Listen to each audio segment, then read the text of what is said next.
శ్రీ మహాగణాధిపతి నమ. గురుభ్యో నమ. ధ్రువుడు తిరిగి అంతఃపురానికి వెళ్ళిపోతుంటే కుబేరునికి ఈ వార్త తెలిసింది. తాతగారు చెబితే ఇంత కోపము కుబుసము వదిలినట్టు వదిలేసి ధ్రువుడు ఇంటికి వెళ్ళిపోతున్నాడని తెలుసుకున్నాడు కుబేరుడు. పెద్దల మాట విన్న పిల్లలు ఎటువంటి వరములు పొందుతారో చెప్తోంది ధ్రువోపాఖ్యానం. కుబేరుడు వచ్చి, నీకు ఎంతో కోపం వచ్చిందట, కొన్ని వేల మంది యక్షులను సంహరించావట, అంత కోపంలో ఉన్నా మా వాళ్ళు నీ మీద కలయబడుతూ ఉండగా మీ తాతగారు వచ్చి ఇంక యుద్ధం చేయకు అనేసరికి ఆయన మాట విని యుద్ధం మానేశావు. నీలాంటి వాడిని చూడడం నాకు మిక్కిలి సంతోషం కలిగింది. నీకు కావలసిన వరం కోరుకో, ప్రసాదిస్తానన్నాడు కుబేరుడు. అప్పుడు ధ్రువుడు అన్నాడు, అప్పుడు నా బుద్ధిలో చిన్న వైక్లభ్యం వచ్చింది. నేను ఎంతో పాపపని చేశాను. అందుకని నీవు నాకు వరం ఇస్తే ఏ వరం ఇస్తావో తెలుసా? నా బుద్ధి రాత్రనక పగలనక ఏ కాలం నందు కూడా భగవంతుని పాదారవిందముల నుండే విస్మరణము లేని నామం చెబుతూ తరించిపోయేటటువంటి భక్తి నాకు నిర్హేతుకంగా నీ వరం చేత కటాక్షింపబడుగాక అని అడిగాడు. ఇది ఒక వ్యక్తి కోరుకోవలసింది.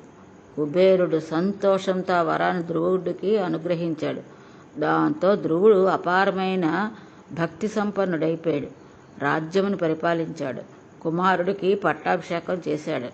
బదరికాశ్రమానికి వెళ్ళి కూర్చుని తపస్సు చేశాడు. ఆ సమయంలో ఒక ఆశ్చర్యకరమైన సంఘటన జరిగింది. ఒక విచిత్రమైన విమానం ఒకటి వచ్చి ఆ పర్వత శిఖరం మీద దిగింది. అందులోంచి ఇద్దరు పురుషులు వచ్చారు. వారు నీలమేఘం వంటి శరీరం కలవారుగా శంఖచక్ర గదాపద్మములను పట్టుకొని తాను 5వ ఏట చూసినటువంటి శ్రీమన్నారాయణుడు ఎలా ఉంటాడో అటువంటి స్వరూపంతో ఇద్దరు నడిచి వచ్చారు. ధ్రువుడు వాళ్ళని చూసి ఆశ్చర్యపోతూ లేచి నమస్కరించి, మీరు ఎవరు, ఎందుకు వచ్చారు అని అడిగాడు. అప్పుడు వాళ్ళు, మర్చిపోయావా, 5 ఏండ్ల వయసులో నీవు తపస్సు చేయగా స్వామి వరం ఇచ్చారు. నీ శరీరం పడిపోయే రోజు ఇప్పుడు వచ్చింది. ఇప్పుడు నిన్ను మేము ధ్రువమండలానికి తీసుకువెళ్ళాలి. అందుకని స్వామి నీ కోసం విమానం పంపారు. మేము విష్ణు పార్షదులము. మీరు విజయం చేసి విమానం ఎక్కండి అన్నారు. అప్పుడు ధ్రువుడు అన్నాడు, జ్ఞాని అయి తన శరీరాన్ని ఇలా వదిలిపెట్టాడు. మృత్యువు శిరస్సు మీద పాదం పెట్టి విమానాన్ని ఎక్కాడు. అది లోకాలను దాటి వెళ్ళిపోతుంది. ఆశ్చర్యంగా ఆ లోకాలన్నిటి వంక చూస్తున్నాడు. ఆ విమానంలో కూర్చుని అనుకున్నాడు, ఓహోహో, ఏమి లోకాలు! ఇంతమంది ఇన్ని బాధలు పడి పుణ్యాలు పొంది ఆ పుణ్యం అయిపోయిన తర్వాత కింద పడిపోయి ఇంత అల్లరి పడిపోతున్నారు. 5 నెలలు తపస్సు చేస్తే నా స్వామి నాకు ఇటువంటి స్థితిని ఇచ్చారు. పెద్ద పదవి అంటే ఏమో అనుకున్నాను. ఇప్పుడు తెలుస్తోంది. సప్తర్షులు, కశ్యపుడు, ధర్మము, అగ్నిహోత్రము, జ్యోతిశ్చక్రము తిరుగుతున్న మండలానికి నేను ధ్రువస్తంభమునై వెలగబోతున్నాను. ఇంతమంది నా చుట్టూ ప్రదక్షిణం జరుగుతోంది. నేను నిరంతరము విష్ణులోక దర్శనం చేస్తూ ఉంటాను. ఎంత అదృష్టవంతుణ్ణి అనుకుని ఈ అదృష్టానికి కారణం ఎవరా అని ఆలోచించాడు. దీనికి కారణం మా అమ్మ. ఆనాడు మా అమ్మ నన్ను నారాయణ గురించి తపస్సు చేయమని చెప్పింది. ఆమె మాట నన్ను ఈ స్థితికి తీసుకువచ్చింది. కానీ ఆ పిచ్చి తల్లి ఎక్కడుందో అనుకున్నాడు మనసులో. అనుకునేసరికి ఈ విషయాన్ని పార్షదులు గ్రహించారు. నిన్ను స్థితికి తీసుకువచ్చింది కాబట్టే శ్రీ మహావిష్ణువు నీకన్నా ముందు ఆవిడ విమానం నడపమని చెప్పారు. కిటికీలోంచి బయటికి చూడన్నారు. ధ్రువుడు బయటికి చూశాడు. ముందు విమానంలో దివ్యమైన తేజోవిరాతమైన సునీత వెళ్ళిపోతోంది. ఆవిడ శ్రీమన్నారాయణలోకి వెళ్ళిపోయింది. ధ్రువుడు ధ్రువమండలానికి చేరుకొని తదనంతరము స్వామివారికి లోనికి లీనమైపోయి పరబ్రహ్మము సాయుధ్య మోక్షమును పొందాడు. ఇంతటి అద్భుతమైన ఈ ధ్రువోపాఖ్యాన్ని ఎవరైతే పరమభక్తితో వింటారో వారందరికీ కూడా ఉత్తర క్షణం అక్కడే ఆ క్షణంలోనే పాపనాశనం జరిగి శ్రీమన్నారాయణ అనుగ్రహం కటాక్షింపబడుతుంది. ఒకవేళ అల్పాయుద్ధాయంతో మృత్యువు తరుముకు వస్తూ ఉంటే మృత్యువు ఆగి ఆయుద్ధాయం కలుగుతుంది. గ్రహముల వలన ఉద్రిక్త ఫలితం రాబోతుంటే అటువంటి ఫలితాలు ఆగిపోయి శుభమును పొందుతారు. కీర్తినిస్తుంది. ఇది ధ్రువోపాఖ్యానం. ఇక తర్వాత చరిత్ర పృథు చరిత్ర. ఒకానొక సమయంలో ఈ దేశాన్ని అంగరాజు పరిపాలిస్తూ ఉండేవాడు. ఆయన మహాధార్మికుడు. కేవలము ధర్మానుష్ఠానం తప్ప ఎన్నడూ అధర్మం చేయనివాడు. అటువంటి అంగరాజు ఒకసారి అశ్వమేధ యాగం చేస్తున్నాడు. ఆ సందర్భంగా దేవతలందరినీ పిలిచి హవిస్సులు ఇస్తున్నాడు. ఆ రోజుల్లో స్వాహ అంటూ ఆ దేవతలను పిలిస్తే ఆ దేవత వచ్చి ఎదురుగా కూర్చుని హవిస్సును అగ్నిముఖంగా పుచ్చుకుని నోట్లో వేసుకుని వెళ్ళేవారు. అక్కడ ఉన్నటువంటి ఋషులు మంత్రాలతో దేవతలను ఆహ్వానం చేస్తున్నారు. ఒక్క దేవత మాత్రం రాలేదు. ఏ దేవత రాలేకపోతే అంగరాజు ఆశ్చర్యపోయాడు. ఎందుచేత ఇలా జరిగింది అని ఋషులను అడిగాడు. అప్పుడు ఋషులు అన్నారు, వేదము స్వరప్రాకటము. మా స్వరమునందు దోషం లేదు, కానీ వారు రావటం లేదంటే నీ యందు అప్రసన్నులై ఉన్నారు. అందుకు నీలో ఏదో ఒక దోషం ఉండాలి. కానీ నీ చరిత్ర పరిశీలిస్తే నీ యందు ఎక్కడా దోషం కనపడటం లేదు. కాబట్టి ఏ దోషం ఉన్నదా అని విచారణ చేశారు. ఆయనలో గల దోషం గురించి విచారణ చేయగా అంగమహారాజు అనపత్య దోషంతో బాధపడుతున్నాడు. అంటే సంతానం లేకపోవడం అన్నమాట. అందుచేత యజ్ఞంలో ఆయనకి ఇచ్చిన హవిస్సులు తీసుకోవడానికి దేవతలు రాలేదు. అప్పుడు ఋషులు అన్నారు, నీకు ఇప్పుడు ఉత్తరక్షణం సంతానం కలగాలి. గత జన్మలో నీవు చేసిన పాపము ప్రతిబంధకంగా ఉండడం వలన ఈ జన్మలో నీకు సంతానం కలగలేదు.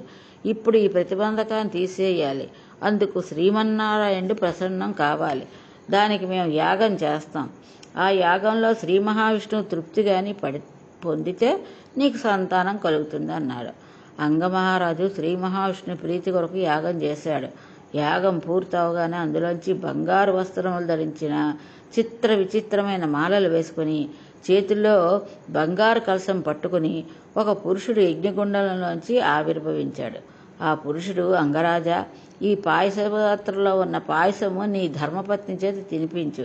అప్పుడు నీకు అనపత్య దోషం పోయి సంతానం కలుగుతుందని చెప్పాడు.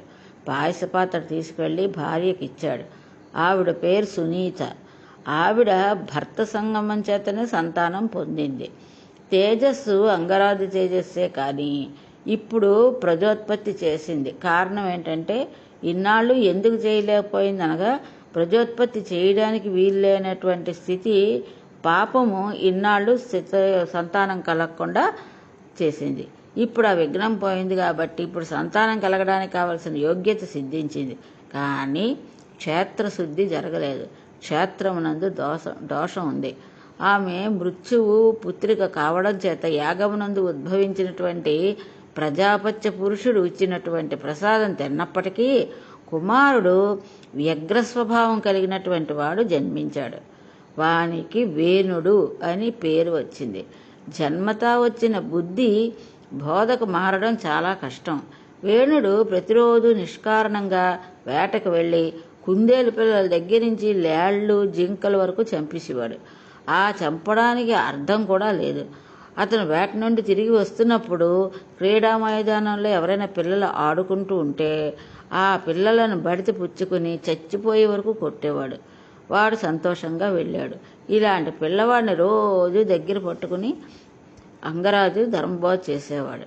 ఈయన అలా చెప్తూ ఉంటే కొడుకు కనుబొమ్మలు ఎగరవేసేవాడు. తండ్రి పట్ల మర్యాద ఉండేది కాదు.